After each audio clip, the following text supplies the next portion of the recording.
Good morning, everyone. I'm Stacy from my girlfriend's quilt shop, and Chris has asked me to demonstrate to you how to do a double hooping when you're doing your nativity bench pillow.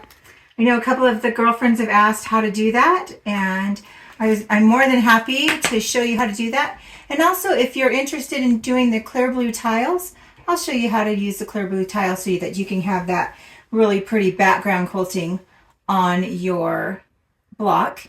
And if you only have a 5x7 hoop, we can do it. So let's get started. Block. I'm going to show you the block number for the Holy Family.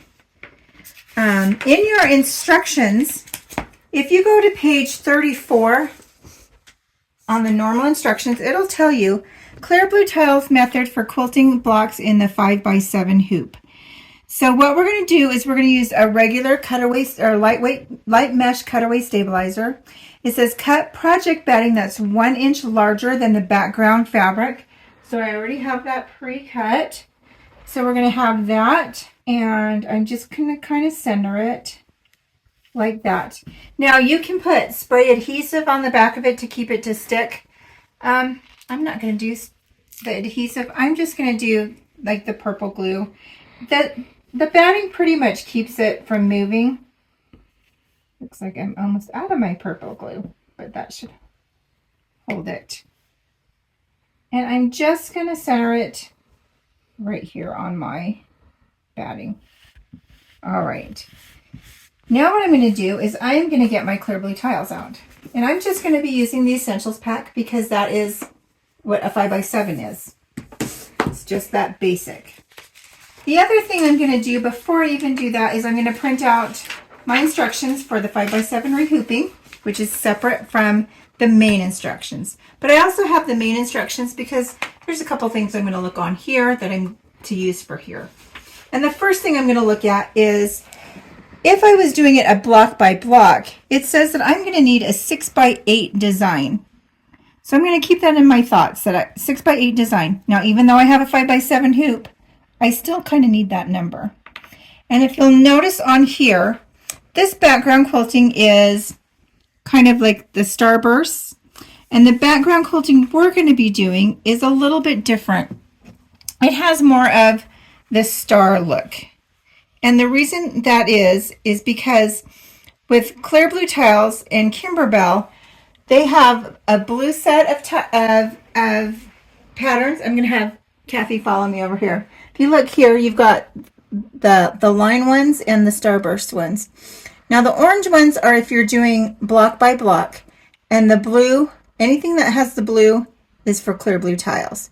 So you don't have to use this one. You can go through your library and find whatever background quilting you want to use, but make sure it has that blue background. So we're going to do this star one right here.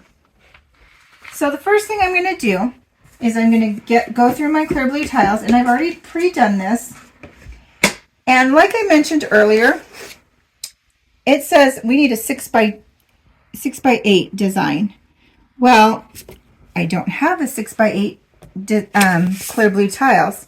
So I'm going to take my 6x6 block because this is the field that we're going to need to quilt. Do the background quilting. Now you can quilt the whole back of this, but why do the whole back when you really only need what it says here, a 6x8 design?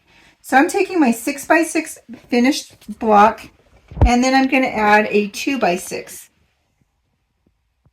And this is the space that I need to cover with background quilting. Hope that makes sense. So this is all that I need to have quilted is in this little area here. So what I'm going to do is I'm going to kind of center that on my fabric. That looks about right. If you're like me, I'm just going to kind of, it's about 1.25 inches on all sides. 1.25 inches. Okay. Now, if you've ever watched Kim on her channel, she says, remember, you want this to be like a stamp. You're going to just stamp your design on the back. So this is the area I need. Okay, so if that's the area I need, I'm going to take my my marking pen, and I usually use my blue one, but because it's a blue fabric, you can't see it. So I'm just going to try with this white chalk pen and just kind of, hopefully you can see this. I'm just going to do the corners of this 6x8 spacing, just so I know that that's my embroidery field that I need. Okay, so I need everything to fit just inside this little area here. So I went through my clear blue tiles, and I have to use something smaller than a 5x7 because we're using a 5x7 hoop, right? So I have a 4x6 hoop that I'm, or 4x6 tile that I'm going to use. And then once again, I'm going to use my 2x6 because I can fit it right here. And then again, I can fit it right here. So I'm only going to have to do 3 different hoopings. So the first thing I'm going to do is I'm going to take this, it's my 4x6. I'm going to do my little center dot here. I can get that in there, and then draw my line up that side. Again, it might be harder to see because we're on blue fabric. Okay, oh good, you can see it. Okay, then I'm going to take my, and then I'm going to just do my little arrow so I know that that needs to face the top of my hoop. Then I'm going to take my 2x6 block, do that exact same thing, put my little lines in there. And this'll just wash, this is water soluble, so it'll come right off too. Do my little arrow. You can see that there. I'm just going to mark a line here so I know where that bottom is. Okay, so you can see I have the 1, 2.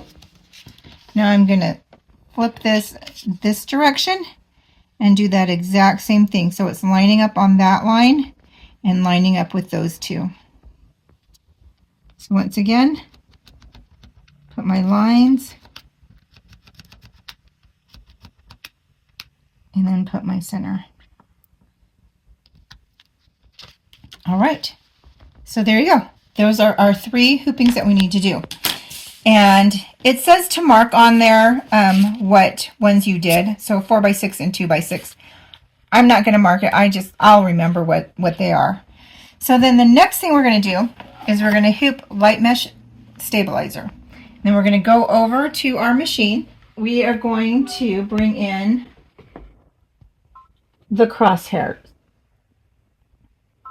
And what this is going to do is it's just going to show me where the center of my hoop is.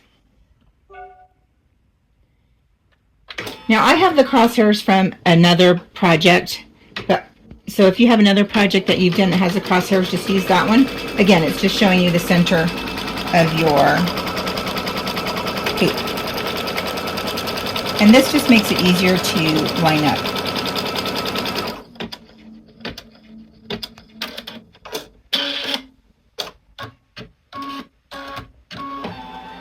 Okay, so now we're going to go back to a flat surface, and I'm going to do my 4x6 one first. What I'm going to do is I'm going to take a thumbtack, and it might be kind of hard to see here, but I'm going to put my thumbtack just right in the middle from the back, just so I know where the center is. Perfect. Okay, so there's my center mark. Now I'm going to take my fabric and I'm going to put it right where that center mark is so I can line it up.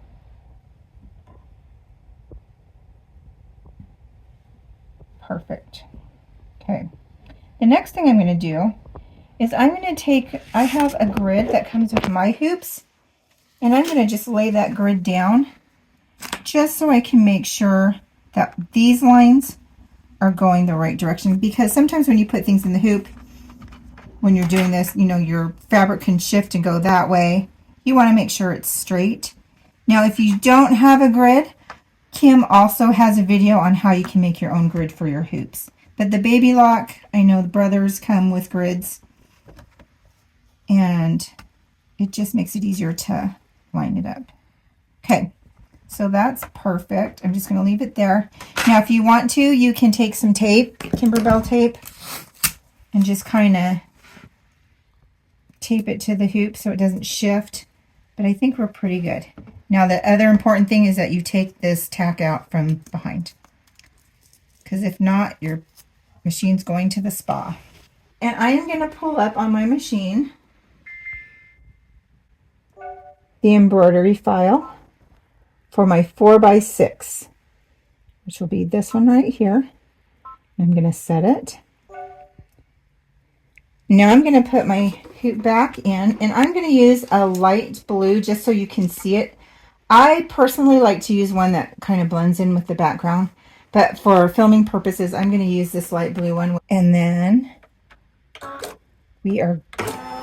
it's going to go ahead and start stitching our first background file.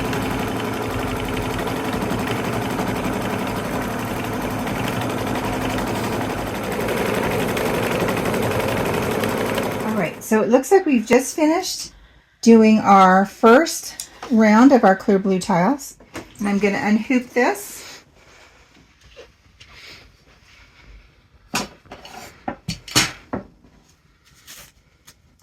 And we're going to do the exact same thing that we just did. Except I'm just going to go ahead and trim away all this excess stabilizer that we don't need. So we've got that. Now we're going to rehoop again. We'll do the exact same thing. We're going to bring in our crosshairs. Once we get the crosshairs, we're going to pin it just like we did on this one and find that center. So let's go do that. Right, so I have my tack. I put it through the center. And then remember, I have my arrow, so I know which way that my design is going to be towards the top. Once again, I'm just going to take that. I'm going to find that tack center, and I'm going to tack it down. I'm going to take my grid, line that up, make sure my crosshairs are all good. Looks great.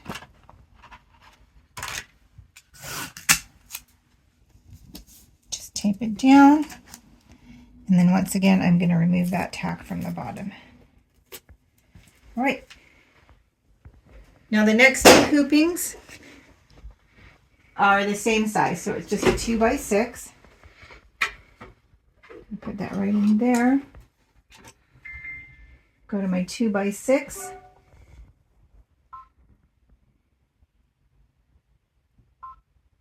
Set it.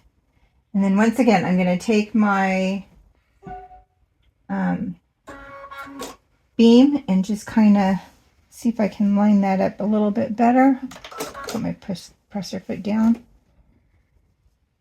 Put my beam on.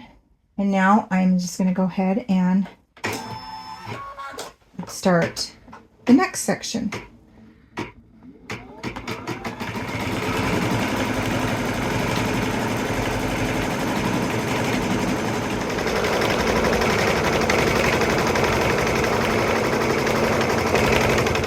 Okay, so we've just finished our second hooping for our background quilting, and I love it because you can't tell that those are two different hoopings. It just blends perfectly. Kimberbell is amazing. All right, so we're going to do it one more time. We have one more hooping to go. So once again, we're just going to take this out of our hoop. Cut away the stabilizer on the back.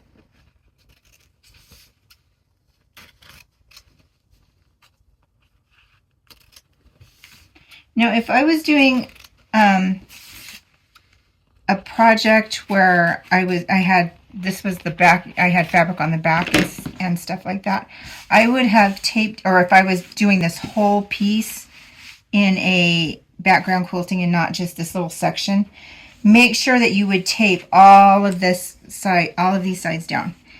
That way your presser foot doesn't get caught when it comes back over. And I did put fusible backing on the back too. I forgot to mention that. Okay, so we've got that. Okay, so we've got our block done. Now what I did was I also trimmed away the excess batting. So I just have the batting underneath that we need. All right, so now we've got this done. The next thing you're going to need is you're going to need your white fabric for your Holy Family. You're going to need your glitter sheet. You're going to need some wash away topping, 2 pieces of your glitter or mylar, gold mylar, and then your brown fabric for the stable. And hoops. If you look at your pattern here, you're going to see that this is going to call for 2 hoopings, part A hooping and a part B hooping back here. So you're going to need to do this. Obviously we're doing a double hooping. Okay, so what we're going to do with this right now, before I forget, is we're going to fold this in half because we need to find the center. Let's make a center line, and I'm just going to kind of finger press it more towards the bottom than towards the top because this is going to help with an alignment. Okay, so I can see that this is my center line right here, and then it says in our instructions to measure at 1.5 inches up. And so I like to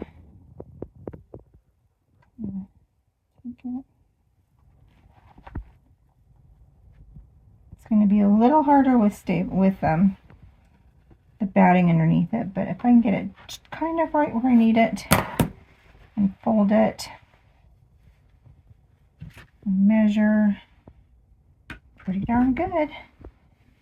Okay. So I just want this little spot right here. That's what I'm looking for, where the center and the 1.5 mark is. So I'm just going to mark it with a pen, and then we're going to go ahead and go back to our machine and bring in file part A. So I'm going to look on my machine, and I already have it preset on my machine, and I'm going to do this one right here where it's the stable, part A. And I'm going to set. And I'm just going to go ahead and leave the thread that I have in right now because it's going to give us another placement line once we start.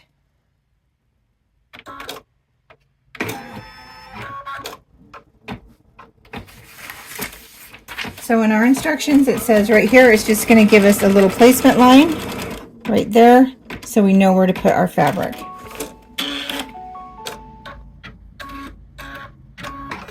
And I just need to be able to see it. So I'm going to move over this way. And I'm going to try and line it up right on here as best I can. So about right here is where my center and my fold is. You can see the tick mark right there. A little bulky, but I think we've got it. Okay, and then again, if you want to, you can tape it down. I'm just going to tape it on this side, and we'll go ahead and put it back in. And what it's going to do is it's going to stitch a basting line all the way around that's going to be taken out. So again, I'm just going to leave the thread that I have in, because it will be taken out.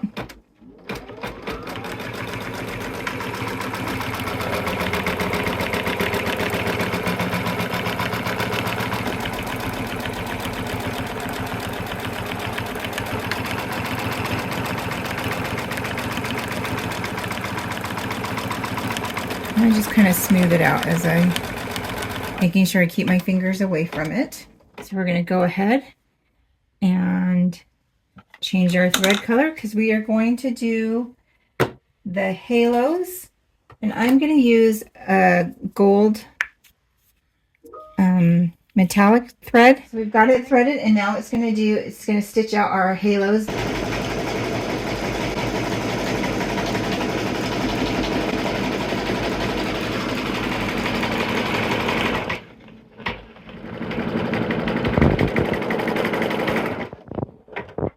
go ahead and switch our thread color to white. I'm just using pure white. Okay, and it's just going to do the outline stitch of our Holy Family. And while that's stitching out, I'm going to get my white fabric, and then I always put fusible backing on the back of white because we don't want any of our background to really show through on our white fabric. So I always put it on the back. Okay.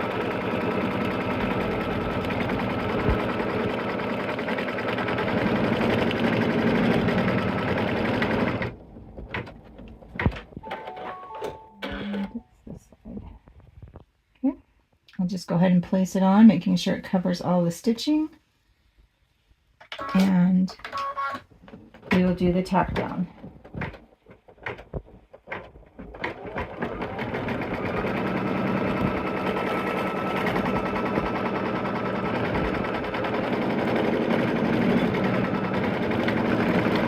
Okay, so we're going to take this out of our machine and we're just going to trim all the fabric around our family here. I've got my trusty Kimberbell snips. These are my favorite snips. And I'm just going to cut close to the stitching without cutting the stitching. There will be a satin stitch that goes around.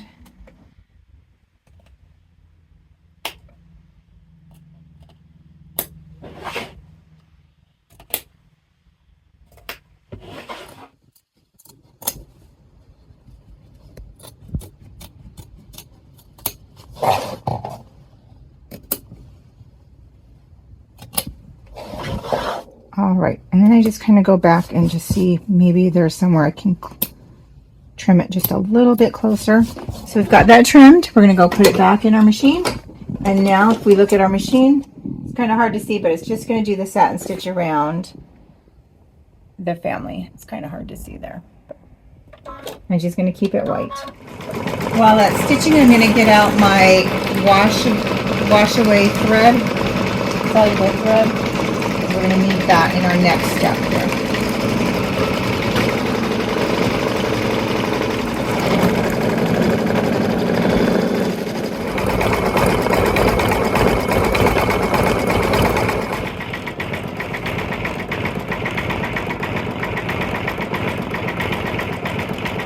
Okay, so now we have our Holy Family, and I love how they have like just different stitching, the decorative stitching on the baby Jesus, and then just a different stitching on Mary and Joseph. Awesome. Let's look at our instructions. I love how Kimberbell will highlight. Change the bobbin thread to a water-soluble thread or a visible color. So I'm going to do a water-soluble because I find that doing fringe works so much better with a water-soluble. And I always keep mine in a separate place in my sewing room, and I put a W on it with marker. So I know that that's the water-soluble one, and I don't accidentally use it for other things. So I'm going to put that there. And I'm just going to keep that other one close to me. And we are going to change our thread color to pale caramel, which is going to be the hay. And we're just going to have to pay really close attention because the next couple of steps, you're going to be changing your bobbin thread in and out, and you want to make sure you have the right bobbin thread. Again, we changed our bobbin thread. Now we're going to stitch the hay fringe detail 1, and we're going to stitch the fringe now.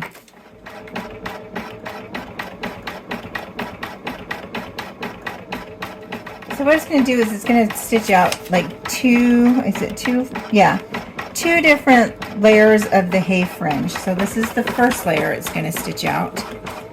If you don't have water-soluble thread, then use a color on the back that is visible for you to see where you can cut the bobbin thread. Okay, so now we're on step number 8. It's going to say, again, change the bobbin thread back to the to a neutral color. So this is where you have to make sure you keep your bobbins separate. So I'm going to take that one out. I'm going to put my regular bobbin back in. And now what it's going to do is it's going to stitch down a tack down line at the bottom of, at the base of the hay. So when you fringe, all your stitches don't come out. So it's just going to do a quick little satin stitch at the end. That will hold the hay down.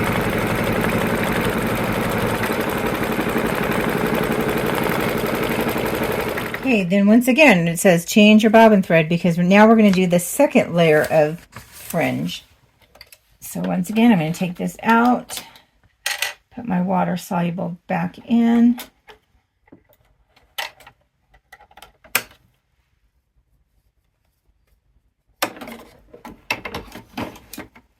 And now we're going to do our second row of fringe.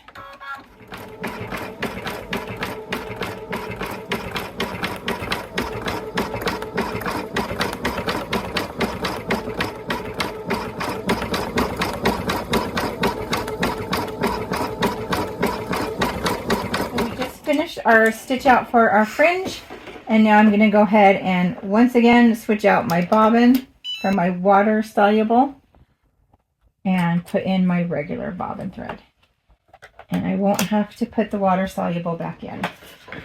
And then the fringing part we will do at the very end. Right now we're going to go on to step number 11, which is the placement line for your stable.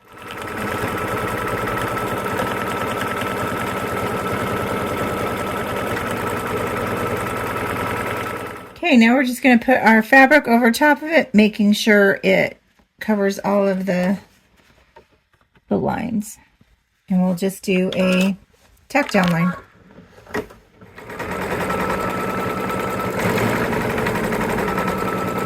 we've got our tack down line, and now the next thing I'm going to do is I'm just going to remove it from a machine, put it on a solid surface, and then I'm just going to trim again the outline and then also inside the triangles, and then we will be back and we will be doing the satin stitch.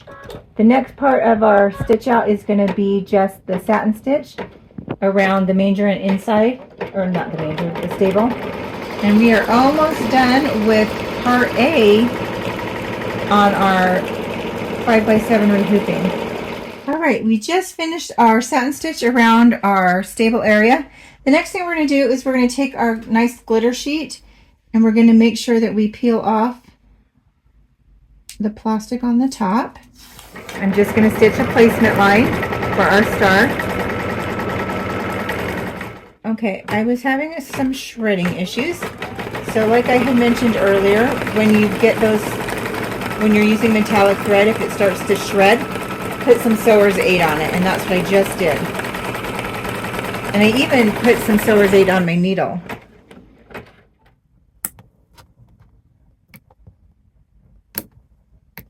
Then I'm going to take it over to my ironing station, which I just have right here. And I'm just going to, I have a spare piece of fabric that I'm just going to put on top of it. And I'm just going to use my iron, and I'm just going to press it for a few seconds. There's our star. Okay, the next thing we're going to do, and this is really important for rehooping, we are going to put some registration marks on our fabric so we know where to line up. And it says to use a visible color. And since we're on a dark background, I'm just going to use white because I'll be able to see that pretty easily. And this will just help us with our aligning it in our hoop when we rehoop. So I can see there's my white registration marks.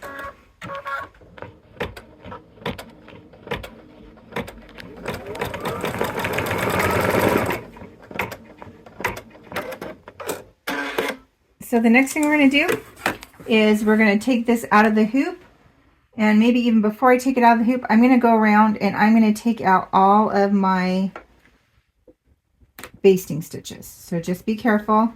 Do not take out your registration marks. So like over here where you see them really close, be careful not to take those out because you really need those 2 points right here. So we'll go ahead and take it out of our hoop, We'll trim off the excess batting and we'll take out those basting stitches. All right, so what we're going to do is now we're going to hoop another piece of stabilizer in our 5x7 hoop, and we are going to bring in the second part, part B of our double hooping, and it's going to be this one with the little stars and the little eyelets. So we'll go ahead and pull that one in. And what we're going to do now is we are going to stitch out our registration marks on this stabilizer. That way we can line up both sets of registration marks.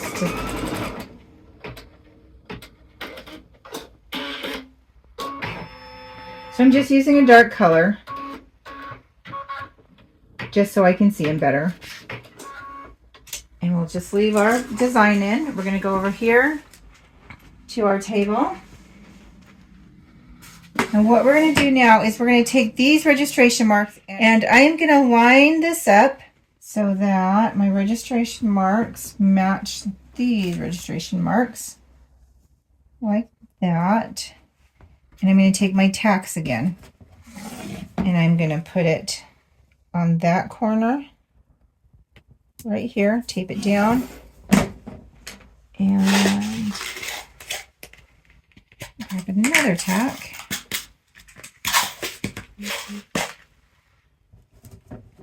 And do that same thing in this corner. Tape it down so it doesn't move. Then I'm going to line up my registration marks in that corner right here. So I've got it lined up here. There. Okay.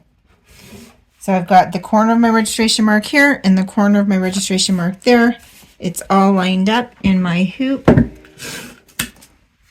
I'm just going to tape that down really quick so that it doesn't shift. And then once again, I'm going to make sure I remove my tacks. And now I have it all lined up. And that's all you need to do when you're doing a rehooping. You just have to line up registration marks. The next thing it's going to do is it's going to do what it did the first time. You know how it did a basting stitch? It's going to do that same thing just around. Okay. Now what it's going to do is it says stitch the large placement star lines, and then so we'll stitch those.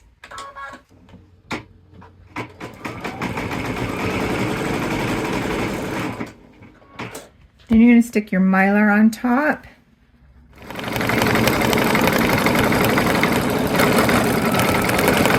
Okay, and then what I'm going to do is I'm going to go ahead and remove all of that off of it. Tears away pretty darn easily.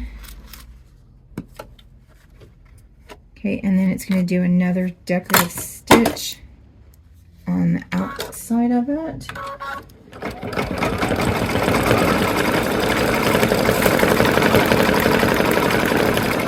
And the next step we're going to do is we're going to do just little stars.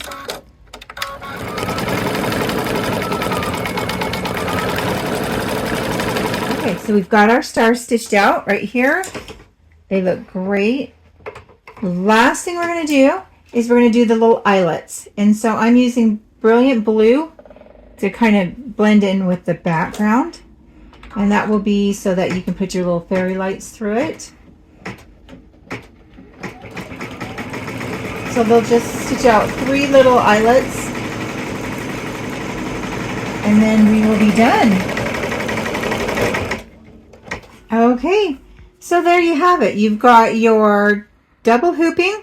You've got the size that you need, the 6x8. So the last thing you'll need to do is just take out all of these basting stitches and then square it up with your orange pop rulers to a 6x8. I hope this helps. If you have any questions, feel free to contact us at My Girlfriend's Quilt Shop. Have a great day.